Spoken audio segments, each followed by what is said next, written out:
Guys, happy Halloween. I know. Happy. I mean, are we going to dress up for Halloween this year?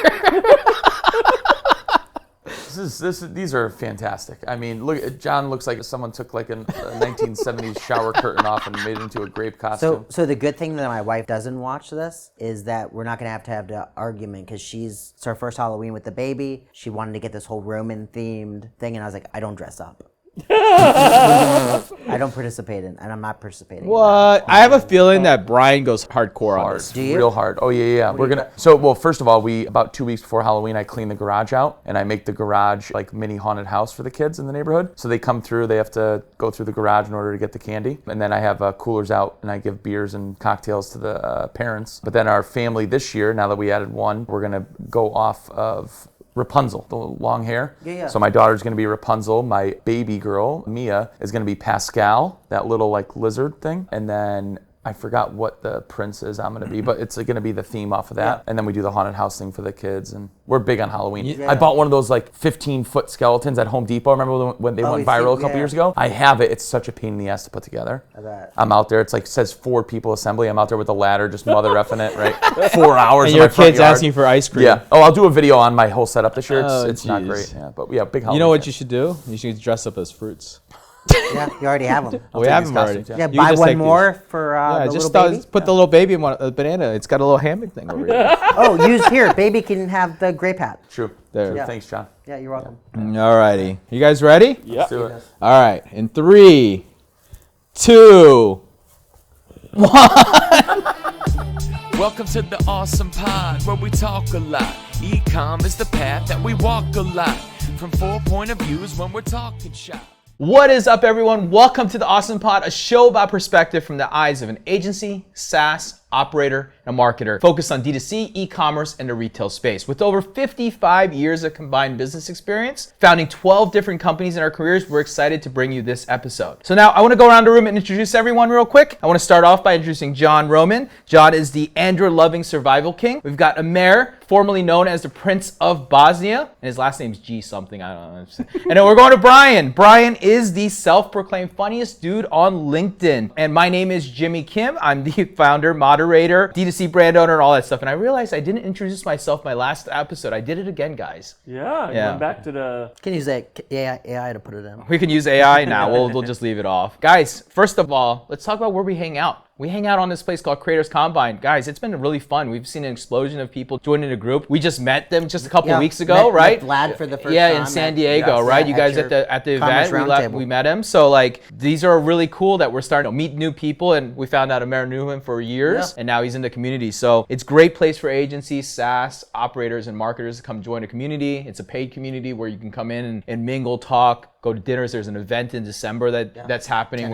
in Tennessee. So come join us there. All right, guys, the title of the episode is Why Are Startups Dying Quicker Than Ever? Now, we're all startup people in this room, and we started and founded multiple companies. And I know that I've seen a fair share of startups that have ultimately failed, but now it's become an alarming rate. In fact, according to Kartra, a leading private stock management software, they shared a report that they're seeing a 58% increase in closing of startups in 2023, and they're predicting that 2024 will be worse, and we'll continue to see that. And you know, when we think back in 2020 and 2023, we saw capital flying more than ever, huge valuations, huge rounds, easier capital with the help of Zoom ultimately. But the reality is building a business is hard. And seeing in the startup world, what we're seeing right now is quite alarming. So today, I wanted to talk about this episode, and I thought because we all have a unique perspective of starting very different, unique businesses. I'm in the midst of starting my next business right now, and I think there's a lot of things we think about, but I've got 4 very major topics here. 1, what does it really take to start a brand new business? Number 2, in the current economics of the world, what are we thinking about? What are we seeing? You know, why is it potentially really hard? Why do you think startups are failing? I think this is a really good one. Like, why do we think startups are failing? As someone who's scaled multiple businesses, we've got 15 in the room, like we've done it. We failed our fair share. We talk about that. And then let's give people some advice. Let's find out what we can do to help new startups succeed, or at least think about as we go through it. So who wants to kick this off and give us a hot take? I know someone's got a spicy take here. What does it mean to really start a new business? Who's going to start off this thing? Well, I mean, I can just go back just from not even 2 years ago, right, where I was at a 9-figure company and someone saw the opportunity within that particular vertical, within that particular category where, hey, if this company's doing it, I can do it too. And I think a lot of people start businesses that way without a lot of that mentality. That mentality where they say, oh, Jerry's doing it over here. I'm better than Jerry. I'll just do the same thing Jerry's doing. And what I notice is that the companies that truly succeed long term are companies that start for the right reason. So it goes beyond just, the working capital that you need to start it, strategies that you need to grow it, but it honestly starts with, in my opinion, stone number one, which is why are you even creating this company in the first place, right? Where Jimmy with SendLane, you could talk about you, but Jimmy saw a pain point, something that frustrated him with the current email marketing market, and I'm gonna create my own software to fix a pain point, where same thing with Almost Pride, there's a pain point within pet food, and we wanna be able to,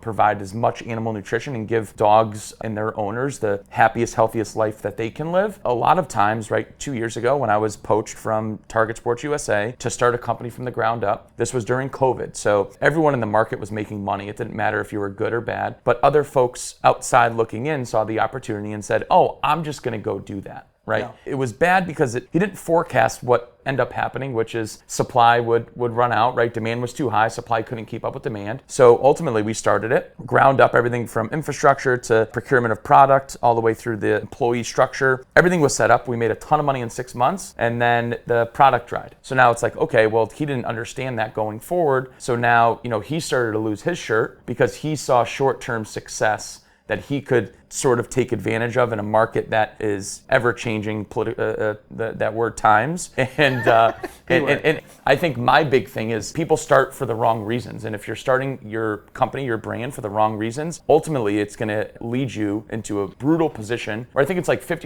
of Shopify brands fail within 4 to 5 years. So it's like, why is that? Jen was right? mentioning Jen actually that. brought that up earlier, right? Yeah. From Recharge. So you ultimately have to start your business the right way. With the way in which you start your business means so much more than those capital. And it means so much more today than it even did before. So you look at BattleBox. When we started, our offering didn't exist in the market, right? And that was in 2015. I'd say legitimately, maybe we've had 18 competitors through the last 9 years come and I'm talking just literally just replicating our site. 4 Tiers, call them the same thing, but it's, the reality is all of them, with the exception of maybe 1 or 2, are out of business now because they started for the wrong reasons. It wasn't a unique idea. They were just saying, they're doing it and I can do it better. Well, The problem is, when I talk a lot of, whether it's a brand or an agency or whomever, everyone says, well, there's a market share. Market share is a second important thing. What you're bringing to the market as far as value goes is what determines whether you're going to succeed or not. If you're just going to go in and fight for share, are we fighting on price? What are you bringing that's different? Yeah. I think the market value is, how are you going to contribute to this market? What problem are you solving, or what approach are you taking that nobody else is approaching? I think that has to be number one, and then you figure out how do you carve out your market share for long-term success. Yeah. To that point, now all those competitors that are out of business, but there were times where they grabbed 10, 12, 15% of our market, and we're like, man, but to your point, they're not going to ever get past that. Eventually it went back down to zero, right? Yep. And the other thing is too, especially in today's climate, I don't know about brands, but especially in SaaS, like a technology, if people get money, they go after market share instead of market value, the money dries up, and then it's like, what now? And it becomes really, really hard. We saw that a little bit in the CPG space as well happen, but I think you have to lead with the value portion that both of you guys mentioned. Otherwise... Yeah, even if the goal is to financially create a financial outcome, I think you still have to understand the core of the value of the company, of what you're trying to solve and build. One thing that I'll say is and you guys, a couple of you guys experiences as you're kind of building next companies, every time you start a new company, I find that I've become smarter, better, faster about these things. And I think about very much different things. Like the one thing that we were joking about earlier about Shark Tank, for example, they always come in, got a 2 trillion person market, TAM, whatever. You don't, because most people will never have a product that speaks to everybody. They speak to an isolated group, but people, especially us founders early off, you want to believe that your product can be for everybody. Huge, and just be this huge huge, but if you start to drill down, and your experience will teach you that you can't win every market all at once. You've got to win the smallest market first before you expand out and get bigger and bigger. And really honing down on who the person is and what their problem is really important to think about. And you know what's really interesting about, especially in e-commerce, right? E-commerce has always given people the opportunity to start a business easier, faster, and quicker than ever, right? We all agree that that's like why people fall into it. It's like, hey, I want to go start a gas station. You know how much work it is to go franchise, get licensing, do that. Such a low barrier to entry. Yeah, the barrier to entry, which also creates this new barrier of problems. And this is what I see. And this is the biggest thing I see about startups these days is they think they have a problem. They don't validate it enough, meaning they don't talk to enough people. They don't think about it. They don't check anything. They pump some ads in, and look, you got good creative, good ads, whatever, you can make $1 million. I wholeheartedly believe there's no need for product market fit to do $1 million a year on e-commerce, right? You guys agree with that? Yep. It's like really the answer is if you have enough money, you can get to $1 million. But to scale past that $1 million and continue to move on, you've got to have a good product, a good market fit, an addressable market that's going to listen to you, right? You need them to repeat purchase, you need them to continue to grow. And that market is much harder to grow into because, especially if you're not selling subscription product, I mean, you're $1 million today and you're 0 tomorrow, right? 3 to 5 million probably on the direct. Yeah, 3 to 5 probably. Proof of concept. Even SaaS. Now, SaaS is way different, right? SaaS, I think, dude, 250,000 ARR, annual recurring revenue, is impossible if you don't have some level of product market fit. However, that's to be argued because then you take these little tchotchke tools that are selling for like $30 a month, $40. Dude, they're doing $4 or $5 million sometimes, and they don't really have product market fit. They just have a really cheap product that's an impulse buy, right? Yeah, and it's this weird balance that you've got to find, and I think people don't talk enough about finding that product market fit because to me, when I'm starting a new business, the only thing I'm thinking about now is what is product market fit and how do I hit that? Because to me, that creates word of mouth, that creates the organic growth, that creates a lot of things that come into picture. And that's how I think about what starting a new business kind of comes into. Can you please make me a new Recharge rap song for the ASOM Pod really quick, please? Recharge did a rebrand, so I drew up a new song freehand. Now it's tailored, fit tight like a glove. Automatic revenue, that's what we love. Your product's the bait, Recharge is the hook. They'll read subscribers like open books. You probably looked through every open nook, but you found Recharge, close your open book. Wasn't that easy? Sure was.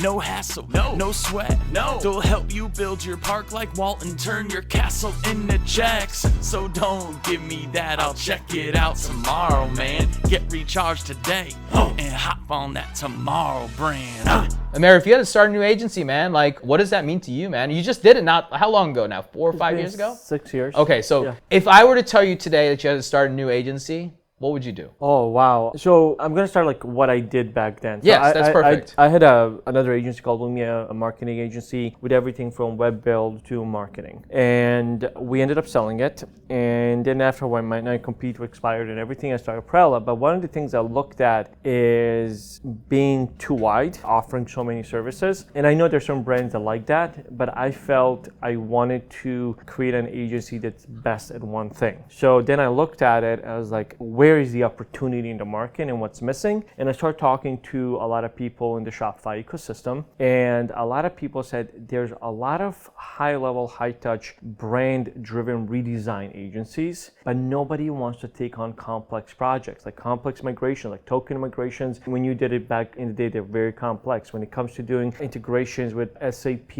or NetSuite, they're very complex. Everybody got away from that. Now the challenge was you had these super, very acute specialty companies that do integrations, but then they have no idea what happens on the website. So I found this middle ground where we could do integrations and we could do user experience. And how do we bridge the data that might be in an ERP into Shopify and kind of connect and control all the data for the brand? So then when we entered that, it was very easy for us to win deals and get referrals because even from other competitors, they're like, hey, we got this lead, it requires integration, we don't want to take it. And it was just there for me for the taking because there's so many companies that just focus on marketing, focused on growth, and focused on quick redesigns, and there's this big gap with. So basically, you spent the time from your last agency and it allowed you to understand that, and it sounded like you were doing a lot before, it allowed you to hone in on the problem that you believe believe that not only were you the best at, but one that you've identified as a very clear problem that's in the market. 100%. And when I started it, I can't say we were the best at it. It took a really long time to figure it out. Of course. I just figured there's a value proposition missing in the market, in specifically in the Shopify market space, and I wanted to jump on that. And as we were going through it, and even a few episodes previously, we talked about brand and brand position. When I started to penetrate that market, I wasn't really making money for the first year at all. I mean, we're doing things break even, just trying to get through. And then when we figured it out and I figured out a process, I had to rebrand silently. And what I mean by that, in everybody in the ecosystem from our partners, I had to tell them we're not a discount agency. We actually do incredible work, and the prices that we charge are worth every penny. And that took honestly last 3-4 years to change, and why our positioning in the market now has completely pivoted. Yeah, that was a good move though. Clearly. Yeah. Let me ask you though, why not start at the premium? Were you afraid to start at the premium value first? I'll be fully transparent. Like what happened to me, that was the idea. When I was entered that journey, I started talking to Shopify and a lot of my contacts, and there was a change in Shopify leadership on the partnership level, and they basically throw Shopify Plus and Shopify Experts program where you get certified as a Shopify development shop. So when I started talking to them, they're like, yes, we're going to certify you as a partner. You've been working for us for a very long time. And when I quit my job, started Perella, I started that formalization of the process. And after I filled everything out, all the conversations, my point of contact, she came back to me and said, we can make you a Plus partner. And I was like, what the hell? I was like, well, can I become a Shopify expert at that time? She's like, yeah, let me check. She said, no, we can't either. So I basically went to her. I was like, look, I don't want a handout. Tell me what the heck do I need to do to prove my value to the Shopify ecosystem? And it ended up being basically show us that you can take certain ICP brands, bring them to Shopify, and I'll be able to build a case for you. And I went through every single job board in the world and came across a gentleman named Mika. He was the owner of MMA Warehouse. He was one of the biggest MMA resellers at that time, right before Reebok signed with UFC. He had a couple of websites, did a couple of more, went back to Shopify and made it. So one of the reasons I went discount, because for full transparent, I was afraid if I don't do something severe and drastic, I was not going to be able to pay my bills. And that's a founder mentality, right? Like that happens a lot in founders. I mean, I'm sure you've had stories of pricing and decisions in the early days. You look back and you're like, why did I do that? Yep, so what do you think about? I mean, I think you've got some input here that you're thinking about, like when you think about starting that new brand or business. So you're right. There's that low barrier to entry on e-com and direct to consumer. But, you know, in today's day and age, 2024, there's a low barrier to entry, but I feel like there's a very big barrier to entry now in general for brands. Yeah, it's low barrier. I can set up a Shopify, throw up a themed website. I can be up and running, in a day, right? But to actually start selling the product and have any sort of that $1 million in revenue is so much more difficult to get now that I think the barrier to entry is getting quite large for success. I would maybe reward it, and maybe let me know if you disagree. I think it's barrier to scale is a lot more. Barrier to scale. Yeah, where I think anybody can spin anything up, but now the market on every single level is so saturated. I remember maybe 10 years ago it was Shopify only, like we were celebrating 300,000 stores on Shopify. Now it's 3 million plus. I think it's 4 million now. Yeah. So many stores. Yeah. So many it's stores. Too many stores. And the thing is, people are like, well, not everybody's in my market. It's like 4 million, but it's 4 million, but it's like 75,000 of them only do $1 million plus. Yeah. That's it. But the problem is whether you're doing 20 plus million, what are you guys doing, on 5-ish? On e-com, yeah. Yeah, on e-com 5-ish. And then you have all of these hobby stores, but everyone's running ads against every single same person for the same wallet share, and that's increasing cost of acquisition. And I think you guys, to an extent, have an advantage there. You have a more sustainable model. Yeah, 100%. Where new people, they can't afford to pay 60, 70, 80 bucks to acquire a customer. Right. Well, this leads us to part 2, which is the current economics of the world and how that's affecting these startups.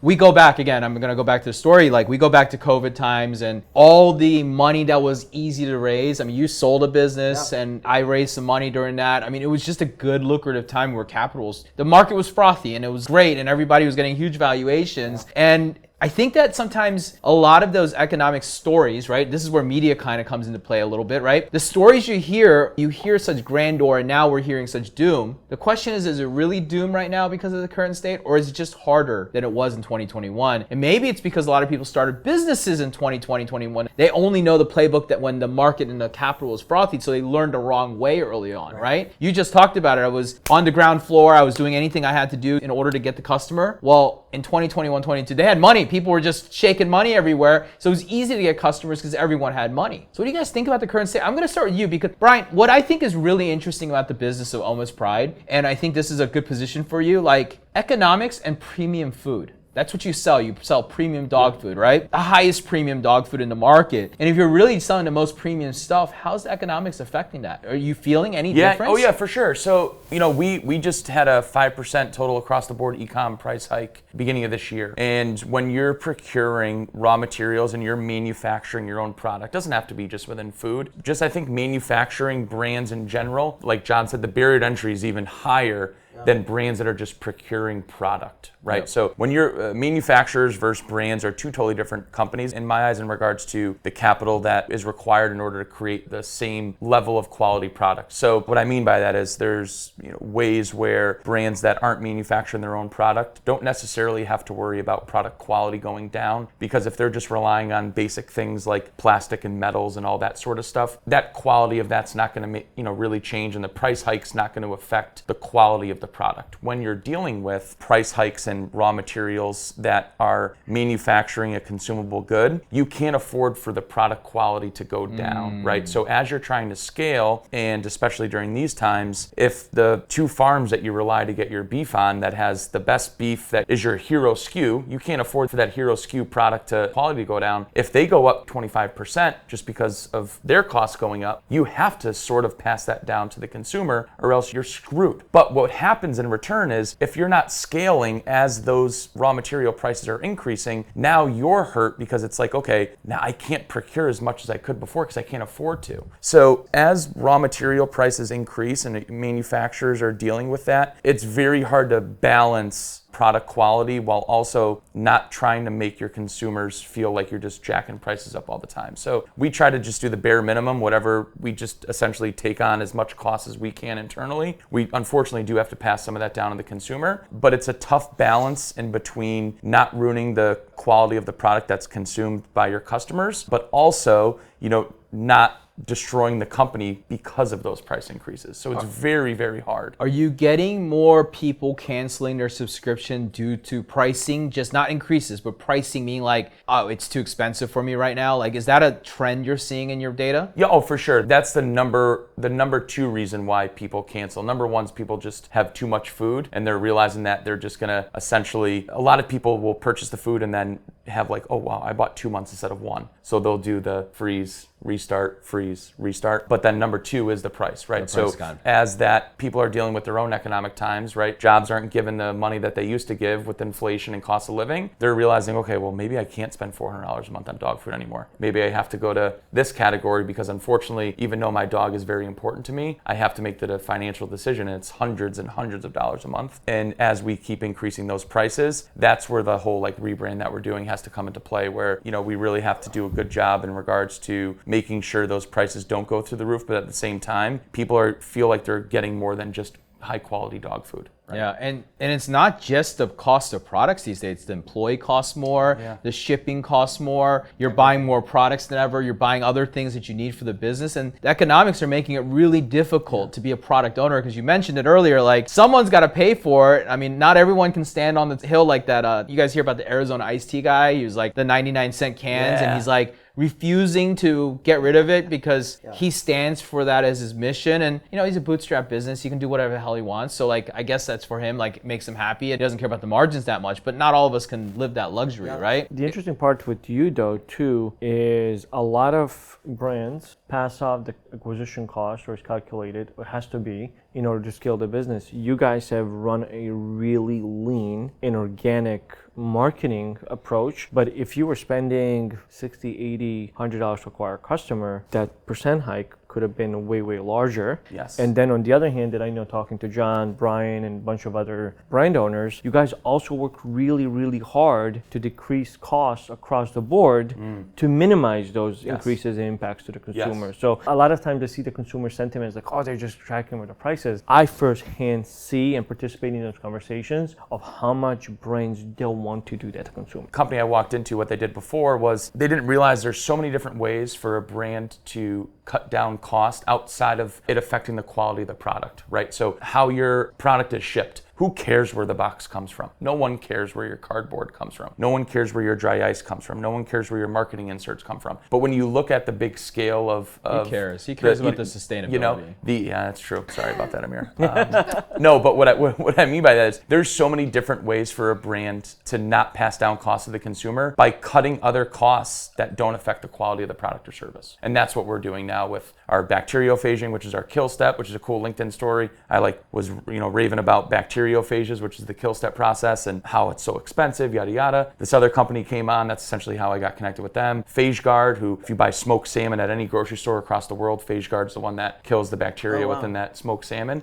So they reached out to me because of my LinkedIn post and were like, hey, we do it too. Love to connect. I connected them with our owners. Next thing you know, they're like, hey, we're 40% cheaper than who you're using for the same product. So we had the dry ice savings where I found that too, right? So dry ice doesn't matter where it comes from. Bacteriophages, they're both the same thing. They do the same thing, just provided by two different people. So those two costs alone were over $500,000. Now it's like, okay, well, we just took on another $400,000 of increased, procurement costs and raw materials, but we just saved $500,000 here. So we don't have to do a 10 or 15% increase. We can maybe do 5 because of all the other things. And what I mean is there's so many different ways for a brand to capitalize on savings outside of the quality of the product or service. And it's interesting, you basically cut a bunch of savings, you increase the prices, but because of the cost of goods, plus employee costs, everything else, you're probably at the business level not making that much different business money, right? At the bottom, the EBITDA of the business is probably not that different, even though there's such a significant swing in that money output. I think it's pretty interesting when you think about that. And, when you think about the economy right now and obviously where we're heading, some will say that there's a recession looming or we've been in a recession. I mean, there's a lot of these topics going on, right? And there's this big thing going on in November that we won't talk about because we don't want to get in trouble, but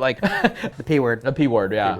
People are going to listen to this and be like, what's the P word? Jen was like, well, P word. Yeah. It's not that kind of P word. It's the thing that happens in November with those two candidates that talk to each other. In a couple of days. Yeah, in a couple of days. Yeah. What couple days? What day is it right now? Oh, yeah. We're right there. Yeah, we're just days away. Yeah. And I think there's a lot of uncertainty at the consumer level too. And I think the economics of the world is this, consumerism is down, right? We obviously, inflation's up, margins are tighter than ever, humans cost more than ever, everything is going up into the right, but the wrong way. We don't want these things to go up into the right, but they're happening right now. And it makes it when you're a startup, because we all know, you guys all know it, and I think most of it has scaled past the point of death, I call it, right? But when you're at that early stage as a startup and you're just trying to find everything, no matter how good you are, how much money you've raised, there's one thing that you can't control, which is the time of human output to get the product ready, to get the stuff ready, the marketing ready, whatever it is, the sales team, all those things that come into place. And I think the current economic of the world makes it even more difficult to be that leaner guy that,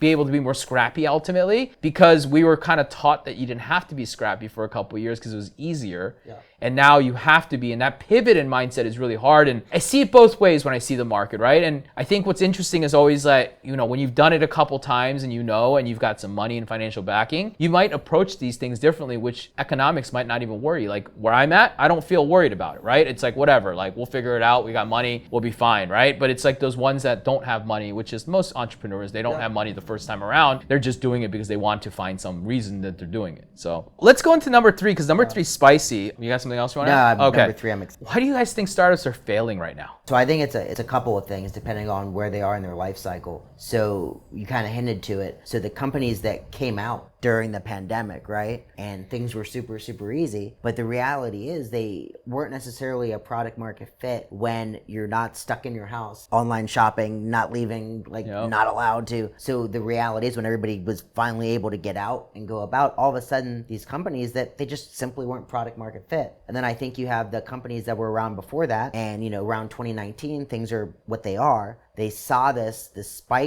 during the pandemic, and the narrative from the media was very much, e-commerce is now gonna, it fast forwarded to 2027 numbers. So now we're just gonna remove those last 7 years, 2027, next year's gonna be 2028. And the reality is we normalize, and a lot of those companies had to scale a little bit, right? They had to grow the team, they had to build. They thought that was the new normal, that they had fast forwarded 5 years. And the reality is when it normalized, they were bloated, spending too much, didn't really care about profit because they knew 2023 was going to be better than 2022, and the reality it wasn't. So I think it's a combination of the two. I wouldn't put as much blame or responsibility on the founders of those companies. But you can put some. No, yeah, it's definitely. But I think what happened, and I remember this, and you and I spoke about this, and I believe I might have been the only voices against this. Everyone said we were entering a new phase in e-commerce. E-commerce is going to get this boost that we've never seen before, and it's going to overtake retail because of the pandemic. And a lot of that then trickled down to technology sector, and that started to come up too. Yeah. My opinion is the lenders and the investors wanted to really get ahead because they're like, oh my God, look what's going on in e-commerce. I don't want to miss the opportunity. Yeah, they have FOMO and they just started dishing out money. Yeah. And then great valuations, crazy valuations. Yes, across the board, from the checks that were being written for unproven startups to valuations for proven startups went to the roof. So I can't blame the founders to take the money when it was available. They should have done that. But the problem was all of these investors misread the market at that time. And the founders misread it too. Yeah. Well, the thing is, with the founder, I have to kind of have their back on this a little bit, is they had an opportunity to get a $5 million check and figure out how to use it best for their company, which a lot of them did. And then when the market normalized, the investors were like, well, where are the returns? The money started to dry up, and now they're not writing checks again. Yeah, but I get where you're coming from. Oh, it's not the founder could have chosen to make different fiduciary responsibilities with that money than they did. Yes. So it is just as much the founder's fault. Now I disagree with you. It's founder's fault. I know brands, and I sat down with them that wanted to be conservative. They didn't want to go 100 miles an hour, and the investor said, we have to see their return, and we're getting pressured into making certain decisions. Yeah, so I think that's more edge case though. I don't think that's, or maybe not edge case, but I think with certainty there's both sides of the coin. Yeah, I know. But I'm saying this impact, in my opinion, was led by lenders and investors. Yeah. But I do 100% agree the founders had a responsibility. Now, the big difference between Jimmy, you, me, Brian, we've been in this game for a very, very long time. We've seen the good and the bad. From the 2008 recession, that's when I started my first business, to seeing the ups and downs of Meta changing algorithms, Google putting more ads on the front page, like all of these things that impact the business, where a lot of these newer companies, especially these 22-some-year-old kids. That, to me, that's my perspective. I think we had a bunch of first-time founders that weren't ready to be founders. We're entered into a world that didn't require the scrappiness that all of us probably have felt in the earliest days. Dude, no one gave you money in the earliest days back then. And even the percentage is still very low. Right. But they gave a lot of people a lot of money for a lot of pretty silly ideas. And if it's a 22-year-old kid, they're probably putting crazy rules and crazy board control and crazy things in place, and the kid's just agreeing. Let's ask an honest question here, right? You guys all know young founders that are out there in the world. Yeah. Would you look at their teams now as you've aged and look at them and be like, man, their team, they got to grow up a lot, like things that you have to do? Oh, we chatted about it a couple of days ago. You and I were chatting about early, semi-successful brand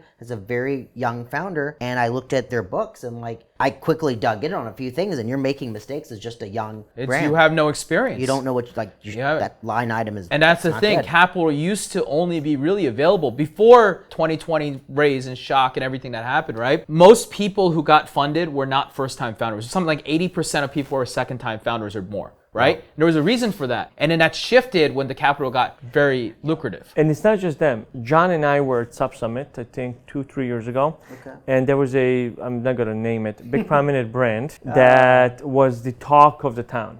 Rhymes with Wink. All right, it is Wink. Yeah, it was Wink. And he's dying over here. Anyway, even though I didn't want to go there. We were sitting at a table, and they were the talk of the town. And publicly traded at the time. Yeah, I didn't know they were publicly traded. I was like, oh, that's impressive. I pulled out the financials. 5 minutes. I swear. To be fair, though, great guy up there. Yeah. Good guy. Yeah, great guy. But I looked at 5 minutes of their financials. I turned to John. They're not going to be around next year. Yeah. Not even 12 months went by. Wow. All right. Brian, we're going to take your perspective on this because I want to know why you think. Because look, you've founded businesses and you've also been in businesses and startups and different things. Like, why do you think startups are failing, man? All right, so I have a really spicy take. Give us the spiciest. Spicy take is no one knows how to market anymore. Ooh. And what I mean by that is That was like jalapeno. Can we go habanero? So we're seeing the worst marketers today than we've ever seen in human history. Dude, I was just having a conversation with someone else, and someone said this to me. They said, in SaaS, who are the marketers? I was like, SaaS marketers aren't good. No. And, So I'm I a agree with SaaS you on guy. that. I think Yeah. SaaS marketer, but somehow they get paid more than everyone else. Are you saying D2C too is bad? Yeah, and here's what I'm seeing. Marketing departments and CMOs in charge of companies, or even brand owners who are marketing focused, are taking away the marketing and relying upon agencies, software, and distribution of social media. Those are the only three ways that 90% of brands are growing. They're relying on someone else to take their vision and sort of, you go market it. You go make my creative. You go figure out how to distribute my creative. That's not marketing. No. That's not. It's We've outsourced never marketing. we've never done that before in human history, where we relied on people outside of our company in order to market for us. And what happens is you're not able to brands aren't able to truly express what their product or brand means to the consumer that's purchasing it, because they're not the ones that are conveying that message anymore. And we go back to like our grandparents and parents, they're buying grills, they're buying cars, they're buying clothes. Companies didn't have agencies back then. They didn't have software. They didn't have social media. Their distribution channels were reliant upon the people that worked for the company. They were the ones 100 years ago, 200 years ago that had to get the message across to the consumer.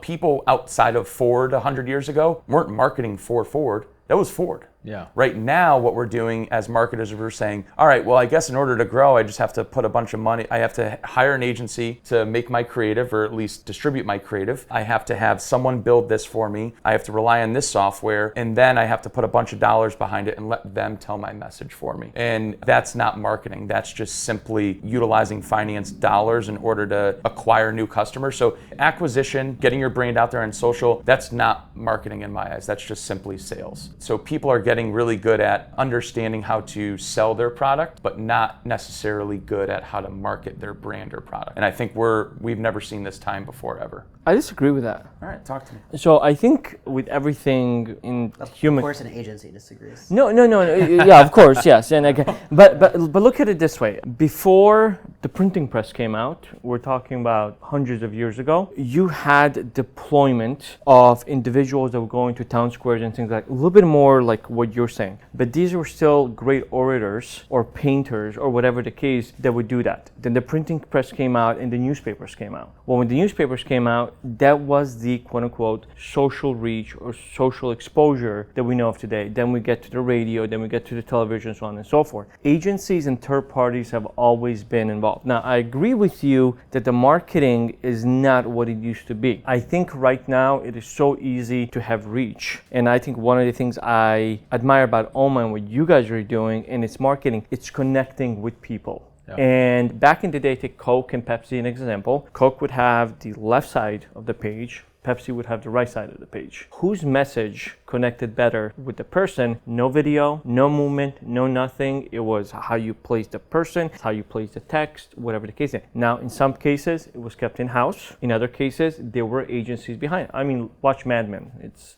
that's all agencies have done before. But I think today there's this level, and I can't remember, I went to this small conference in Chicago that Dylan put together. Invertebrate? Huh? Invertebrate? No. And it was like a lot of really cool people. And the girl that was there, she founded a coffee company. And she grew the coffee company from scratch, 0 ads. You know what she did? She went to block parties. She went to fairs. She went to pop-up Guerrilla shops. marketing. Yeah. Guerrilla marketing. Yeah. On the ground, and now she has locations, storefronts in Chicago. She's selling online, no ad spend. Interesting. That to me is what I think you're getting to, getting that heart out there. Okay, so I think there's also this other piece of this puzzle from both of what you said, and it actually goes back to what I was talking about. I was talking about the low barrier to entry, but the high barrier to scale with brands. The reality is, not hating on agencies, but talk about a low barrier to entry. Brian and I could leave this today and within an hour have Brian and John's marketing agency and posting about it and marketing. It's so easy, and because it's such a low barrier to entry, you have so many clowns. Yeah. Okay, I got 3 hot takes here.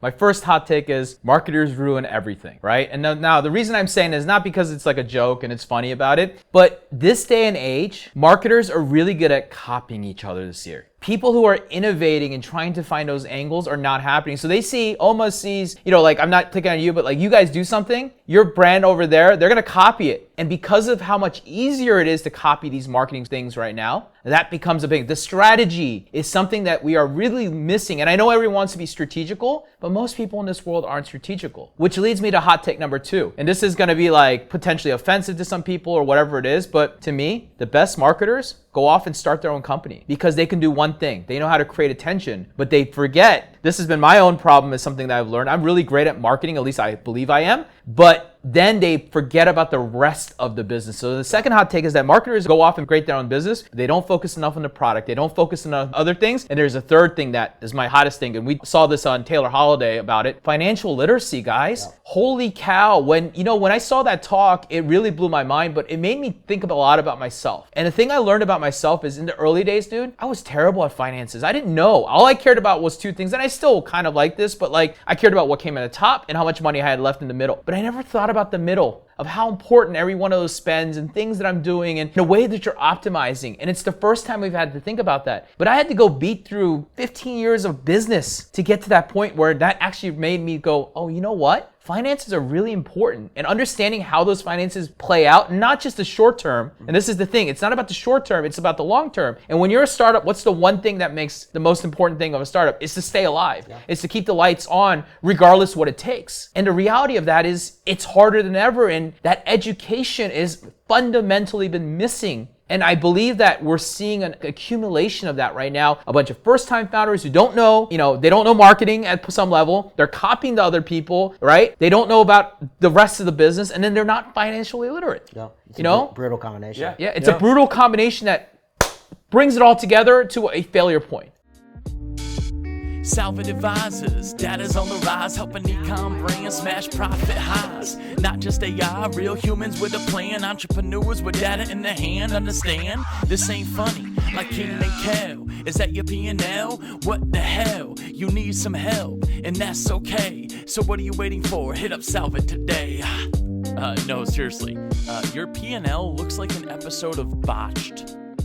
Do yourself a favor, head on over to salvit.com today. And it goes back to what you were saying before, right? Where with financial literacy, when money was flowing everywhere, brands could take those acceleration channels, agencies, whatever, take everything off their plate, pump a bunch of money in, make 50 top line, not be profitable, sell for a multiple that doesn't exist today, but they kept that same strategy today. So like, for instance, a lot of people at Commerce Roundtable were probably, a lot of people in general, brands do the same thing, right? Where it's like, hey, here's my top line, and then Taylor's talking about everything in between. But I venture to say between all 3 sales channels, we are one of the most profitable businesses, brands that were at this place today. Yeah. Right? Just because you make 50, 100 million, we've never lost money. That's one, like a cool part of what we do. Like we make money every single year. Most brands don't, but now they're taking those same strategies of your TikTok shop, your Meta, whatever, and you're deploying the same strategy because years ago, not even 3-4 years ago, you're able to sell for a multiple that doesn't exist today. And now no one's buying, $100 million businesses anymore for $1 billion. Those days are over, right? So I think now where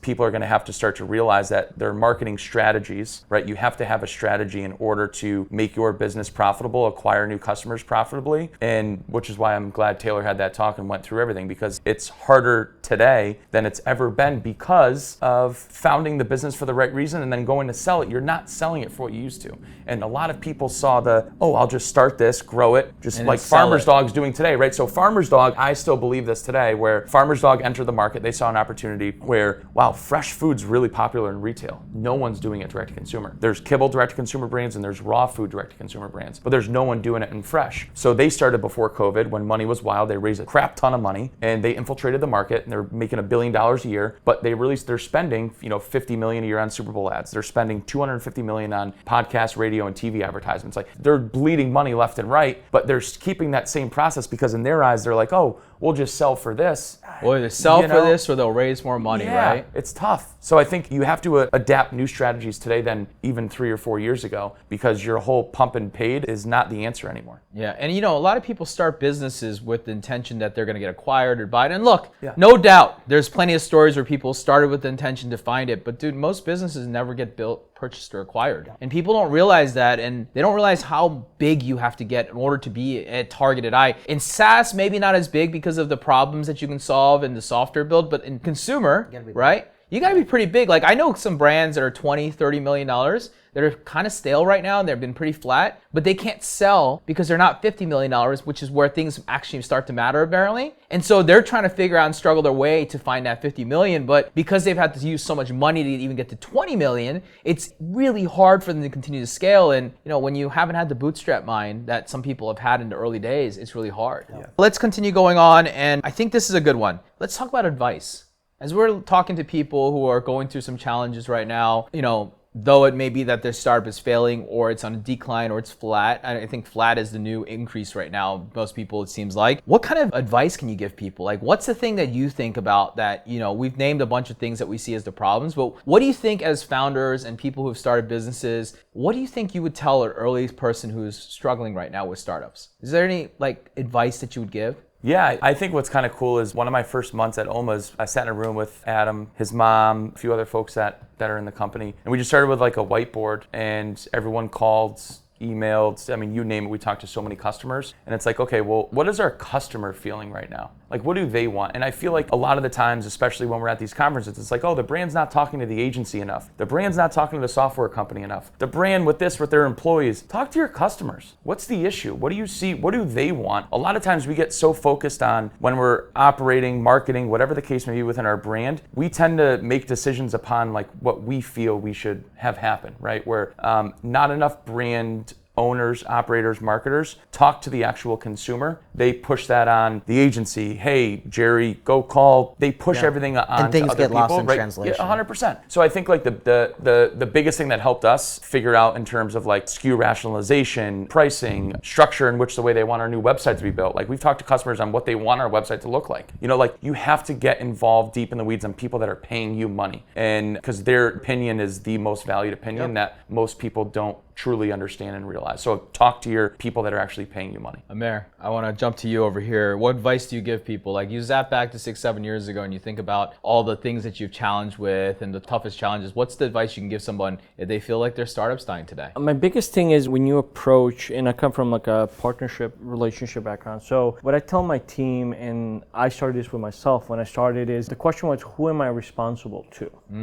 And ultimately, for me, I'm responsible to my merchants, my brands, and my partners, because without them, I know I don't exist. Anytime I have a chance to speak, I tell everyone I'm around here and on this podcast because of the community. Yep. So I took a step back and I was I'll use Shopify as an example, I'll use brands as an example. What can I bring of value to you that is going to make your job easier? One example, when I started with Shopify, when I started to work with their sales guys, I don't know if they still do this in Shopify today as much, but they used to do demos. They used to walk everybody through Shopify. I would tell the sales guys, you don't have to do that, I'm going to take care of that. I took something to make their life a lot easier. When they needed to close a deal, I would ask them what's missing? Well, they're worried about integration. What part? I would do an integration architecture, no charge. Here, go give it to them. So I wanted to give value to my partners. What happens to me, whether I'm at Commerce Roundtable, Sub Summit, Shopify event, all of these SaaS companies come to me and say, hey, we need to work together. The problem is when they say we need to work together, that means, hey, can you send me leads? Yeah, give me leads. And there's two problems with that. Any relationship, one of my best friends growing up, Kevin, his dad told me, look at life as an ATM, as a bank account. If everyone is always withdrawing from you, or you're withdrawing from somebody else constantly, and you're not putting money into that bank account, the bank account is going broke. And eventually it runs out. And the relationship is going to be gone. So my big thing is when you approach, one, what value are you bringing me? Two, SaaS companies specifically for me, make a mistake, I'll use subscriptions because there's so many of them that popped up. Hey, we need to work together. What do you guys do? We do subscriptions. Okay, why are you better than Recharge as an example? We do this. Well, Recharge does that too. We do this. Well, Recharge. But then they're well, we do it better. And now I'm in a position where I'm trying to pull out information from them to prove to me why they're better, why I should consider that. That's a problem. If you can tell me that, I think you said in one of the episodes, when I go to the website away in 1 minute, what is that impact that you make? Yeah, if I don't understand it. Yeah. So really, you're just saying, so advice for startups is bring value to others. You bring value. Don't it's not necessarily about you. Don't make it about yourself. At the end of the day, you're a service company. What about you, John? So, I think the Carta stat you read in the beginning, that's alarming, right? 58%, and it's going to be even bigger before this year ends than 2023. I think, back at when we did the live pod at Commerce Roundtable, when we did Hot or Not, we talked about EBITDA. Yep. And profitability. And I think that it's not a unique, novel idea. It matters, right? Yep. But I think it's make sure you're positive on the EBITDA, you're a profitable company. I think the reality is that Carta number is not going to change. We're going to see a lot of closure. We're going to see a lot of companies buying the fledgling companies, a lot of scooping up, a lot of just out of business. And once we get through all of that, I think and I truly believe there's light at the end of the tunnel. And you know what? Advertising costs might still be higher than they are today, right? And cost of goods sold might even be higher, but there will be opportunity if you can make it to the other side. We get into a slightly better economic vibe than the vibes that are going on right now. Because I'm sorry, I don't think we're in a great economic spot. No, and my advice echoes you, John, a lot. I wrote down here, make the hard decision. And I think people don't make the hard decision early enough. That's part of the problem. Founders are terrified of making the hard decision, which is to make cuts, to make decisions. Yeah, Brian, you can go off and cut, this thing and that thing and this thing, but at some point, there's one thing you can cut and there's only one thing left to cut, which is the help and the people and finding out what that means to survive ultimately. And part of a startup, in my humble opinion, is to survive. And it comes back to John's point of profitability, but it's not just about profitability. It's really understanding your runway. And it goes back to financial literacy, like understanding your runway, knowing when your cash run out date is, if you're burning money, knowing a path, creating a plan and getting on that plan. And even if that means lower growth or that means that you have to cut people, the biggest thing is to survive and get to that next stride. We see the wave of capital and things. And if your goal is to eventually get to that capital, great. But you got to survive to get there. Yeah. You know what I mean? If you can't survive, you'll never get that opportunity. And sometimes that survival is what makes you a strong business because you start unlocking things. When I think about SendLane and, I had raised, and I go back to the story that I shared, but I raised some money in 2021, but we didn't instantly hit it off. And we started burning that capital out. I started trying to hire people thinking that I was going to fix it with growth. But the idea was it wasn't going to fix with growth. There needed to be investment into the business, and I needed to allocate the capital in the right places of the business. And, it was a hard decision often when I made the decision to go cut some people. But the reality is I had to cut those people to save the rest of the company, to keep it going, to keep it running, right? So that's what I think about when I think about, the advice that I give people. So if you're listening to this pod and, you're challenged right now, you should really think about all the things that we've shared right now. And I think it's a really good way to think about this wrap up here. It's it's not easy. I mean, you guys all know this is not easy. I always joke, right? What's my joke? If I wanted to go make money, I'd go be a Salesforce AE. Yeah, we were talking about it. Because they make $1 million and they don't do that much. And I know that I'm pretty decent at sales and I'd probably crush it pretty well over there. And that's the way to make money. But we do this because we have a greater reason for it. We love what we do. And I think that's always going to be the challenge that you have. And you're right, John. I think more startups are going to be failing this year than ever. And as we get into next year, and I always see it every quarter, man. It's every quarter as we're coming up and as this pod is released, we're probably seeing earning reports happening right now. Yeah. It's not going to be good. Mm-hmm. It's not going to be good as we go. And I know there's this consumer sentiment and everyone hopes that Black Friday, Cyber Monday, you don't just randomly fix a trend. You don't just go down like this and then pop right back off before a holiday. It's going to be harder. We got your favorite place, Temu, right? It's actually baby. Temu from the thing, right? Temu, not Temu, but we call it Temu. But they're showing off they've acquired a new market share of people who are willing to do that. And this year, Christmas might not be different in the number of presents, but the quality of presents might be a little lower, at least at the McDonald household here, because he's buying everyone else things off Temu. But anyways, with that, guys, that's a wrap. If you've enjoyed this podcast, where should they go? They should go to X, TikTok, IG, LinkedIn, and follow, comment, subscribe, tell a friend. We're everywhere, but we're video first streaming. If you watch us or you're listening to us, and you want to watch us, please jump over to YouTube or Spotify, I think plays it, right? You can watch us because we do fly location to location. We're here, we're here taking a shoot because we want to have the dynamics of being able to pay attention to each other and make sure that we are delivering a great experience. But with that, guys, the next episode, we'll continue diving into this topic because I think there's so much to talk about. Our next one is I call it the great debate, funding versus bootstrap. Because there's so much, and I've raised a bunch of money. You've raised, you haven't, you've sold the company so almost far. Raised. Right? Bootstrap. I mean, there's so many different stories here. I've bootstrapped multiple my new business. And I think this is going to be spicy because it's I had to make a decision as a person who's raised as much money as I have. I could go out and raise money very fast right now because I'm a proven horse, but I'm not going to raise money. And we're going to talk about why I made that decision this time. And that's what we're going to talk about. With that, thank you for watching. We'll see you on the next episode. Welcome to the Awesome Pod, where we talked a lot. E-com was the path that we walked a lot. But now the question is, will you subscribe or not? Ha!